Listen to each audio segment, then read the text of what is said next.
सहारा portal पे बहुत लोगों का एक प्रॉब्लम आ रहा है, जैसे कि security in progress. Sahara refund जिन्होंने भी किया था, स्टार्टिंग में सहारा रिफंड करने के बाद कुछ डेफिशिएंसी आया और डेफिशिएंसी के बाद जब दोबारा सबने रीसबमिट किया तो काफ़ी लोगों का जो है पैसा आया भी और काफ़ी लोगों का जो ये प्रॉब्लम आ गया, जो कि है सिक्योरिटी इन प्रोग्रेस। तो सबसे पहले हम ये जानते हैं कि इसका क्या मतलब है। इसका मतलब है कि आपका क्लेम अभी जांच वेरिफिकेशन में है। मिनिस्ट्री ऑफ कॉर्पोरेशन, सीआरसीएस और सहारा सोसाइटी आपकी डिटेल्स, नाम, खाता, जमा राशि, केवाईसी आदि को सोसाइटी रिकॉर्ड में मिलान कर रही है। तो इसके लिए इतना देर क्यों लग रहा है? काफ़ी 3 से 5 महीना, किसी का 8 महीना भी हो गया। सिक्योरिटी इन प्रोग्रेस है।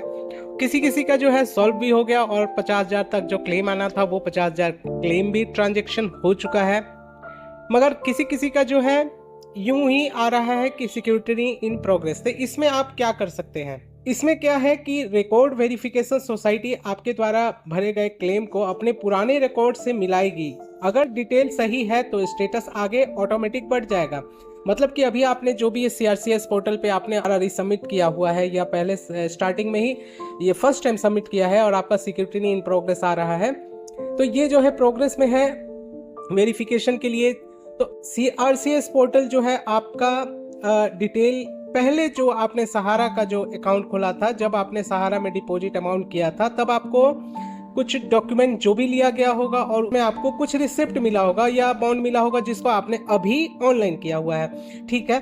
तो वहाँ पर जो है सहारा के ऊपर भी उन्होंने, जो भी ऑफिशियल्स लोग थे, वहाँ के कर्मचारी लोग थे, आपका डॉक्यूमेंट जो है, आपका जो भी है नाम वगैरह इनपुट किया था, डेटा एंट्री किया था, वो सहारा अपने सर्वर पे, सहारा के सर्वर पे किया था।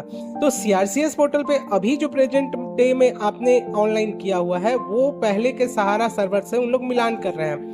तो कुछ ना कुछ त्रुटियां पाई जा रही हैं, जिसके वजह से छोटा मोटा त्रुटि पाया जा रहा है, जिसके वजह से ये सीआरसीएस पोर्टल वाले एक्सेप्ट नहीं कर रहे हैं और आपका जो है अभी तक सिक्योरिटी इन प्रोग्रेस दिखा रहा है। अब सिक्योरिटी इन प्रोग्रेस में डायरेक्ट डेफिशिएंसी भी दोबारा डेफिशिएंसी दिखा देना था या रिजेक्ट कर देना था, ऐसा क्यों नहीं कर रही? सिक्योरिटी इन प्रोग्रेस इसलिए दे रही है कि वो सहारा के जो सर्वर से या कर्मचारी से पुराने जो भी हैं वहाँ से कुछ मिलान करेगी, या आगे हो सकता है अपडेट के इंतजार में है कि हम ज़्यादा दोबारा सबमिट ना करवाएं, डॉक्यूमेंट जो है दोबारा कुछ ना लें, और जो एकदम छोटा मोटा माइनर एरर है उसको हम खुद से करेक्ट करके और पैसा ट्रांसफ़र कर पाए। ये सीआरसीएस पोर्टल में अभी चल रहा है। तो इसीलिए सिक्योरिटी इन प्रोग्रेस जो है अभी आगे नहीं बढ़ रहा है। बहुतों का जो है ये भी सुनने में आ रहा है कि 31 दिसंबर 2025, 31 दिसंबर 2025 जो है इसका लास्ट डेट है। जो पैसा कोर्ट से मिला था लोगों को देने के लिए, अभी तक पूरा डिपॉजिट नहीं हुआ है, पूरा पैसा नहीं बांटा गया है। तो वो 31 दिसंबर तक डेट दिया गया है कि वो पैसा बांट देना है, तभी दूसरा स्लॉट का जो पैसा है जो सीआरसीएस को मिलेगा और लोगों उसके द्वारा लोगों को भुगतान किया जाएगा।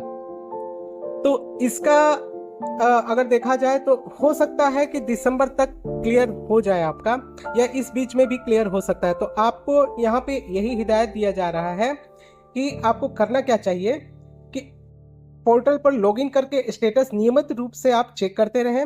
अगर बाद में डेफिशिएंसी मैसेज अगर फिर से आ जाए तो सीआरसीएस पोर्टल पर फिर से सही डॉक्यूमेंट अपलोड करके नेम, अकाउंट नंबर, पैन, आधार मिसमैच को ठीक करके आप दोबारा रीसबमिट करेंगे। तो ये तभी होगा जब यहाँ से आपका सिक्योरिटी इन प्रोग्रेस हट जाएगा। तो अभी तो फिलहाल दिसंबर तक तो और वेट करना पड़ सकता है आपको, मगर आप बीच बीच में चेक करते रहें। अभी मिनिस्ट्री ने यह भी कहा है कि पेमेंट चरणबद्ध तरीके से होगा। पहले जिनका वेरिफिकेशन क्लियर हो रहा है उनको पेमेंट भेजा जाएगा, और हो सके तो आपके इर्द गिर्द जो भी सहारा के ऑफिस में अगर चल रहा है, बहुत जगह ऐसा है जो ऑफिस खुल रहा है, 1-2 कर्मचारी बैठ रहे हैं और अपने सर्वर पे पुराना रिकॉर्ड जो है ठीक कर रहे हैं। जो भी उनके पास डिपॉजिटर जा रहे हैं उनका रिकॉर्ड ठीक कर रहे हैं और दोबारा से रीसबमिट होने पे उनका करेक्ट हो रहा है, तो पैसा आ भी रहा है। तो अगर आपके इर्द गिर्द कहीं सहारा का ऑफिस खुला हो या आपका किसी एजेंट से जान पहचान हो, सहारा के कर्मचारी से जान पहचान हो, तो उनसे आप संपर्क करिए और सर्वर पे अपना डॉक्यूमेंट चेक कराइए, अपना जो भी डेटा था वो चेक करवाइए। इसके बाद दोबारा से रीसबमिट जब खुलेगा तो आप रीसबमिट करिएगा तो आपका पैसा जरूर आएगा। तो फिलहाल यही अपडेट है। आगे जो भी अपडेट आता है मैं आपके साथ साझा करूंगा। अगर वीडियो पसंद आया हो तो लाइक कर दें, पहली बार चैनल पे हैं तो सब्सक्राइब करके बेल आइकन को भी प्रेस कर दें ताकि ऐसे ही अपडेटेड वीडियो का नोटिफिकेशन आपको सबसे पहले मिले। मिलते हैं अगले वीडियो में, तब तक के लिए जय हिंद।